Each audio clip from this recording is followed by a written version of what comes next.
February is Heart Month. So what are some things that people should know? Well, it's interesting that your heart is essentially the size of your fist for the most part, and your heart is the only muscle that doesn't take a break, really. So from 4 weeks of conception until the moment we are no longer here, your heart beats for about 3.5 million times. So it's important for us to try and, help or to keep our heart healthy. And one of the things, not just diet, or food, but what we eat, what we put in our body directly affects the health of your heart. In the winter season, people are going to be doing a lot of different activities, whether that's going out for fun or just going to shovel the driveway, and all those things, they put pressure on your heart. So what are some things people should be doing in order to make sure that their heart is being protected and that they're doing the right things for their health? Well, I think is really to listen to your body, but when you start to do any kind of physical activity and you're not used to doing physical activity, to start slow. For instance, if you've never run, you can't just go and start to run for a marathon. I mean, it takes a lot of training. So for someone who is doing any kind of physical activity, good posture and starting slow. So if you're going to be doing, let's say, shoveling the snow, probably start off slow, especially if you've never done it before, and take lots of breaks.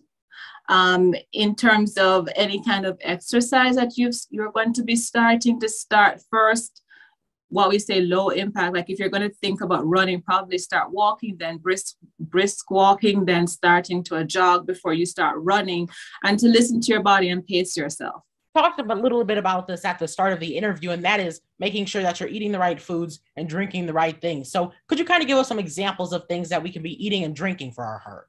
So I think the most important thing is really for us to avoid a lot of fatty foods and a lot of sugar. If you ever look at anything if you buy anything from the store, you will notice that where the sugar content is, that there is nothing in terms of the percentage of your daily requirement. And that's because we really don't need to consume sugar.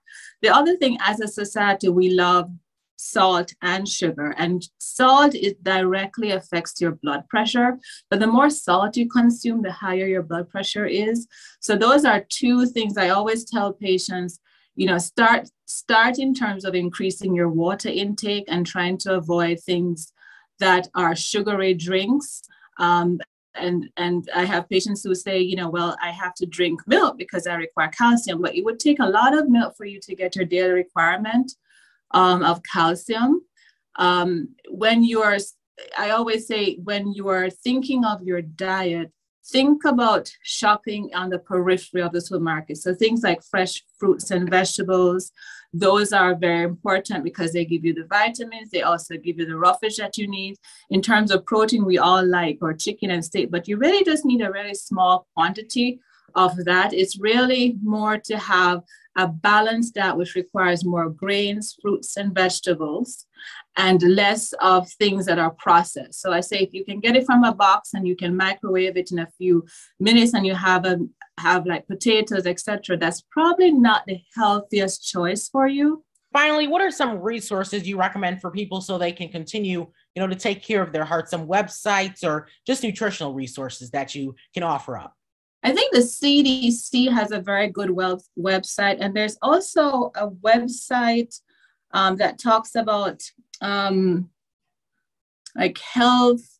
I think it's like the health calculator for kids, because we do have to start early. So as soon as the child is like even a toddler, before to start introducing those kind of choices. I find that the CDC has a really good sites there in terms of healthy choices, what includes in a healthy diet.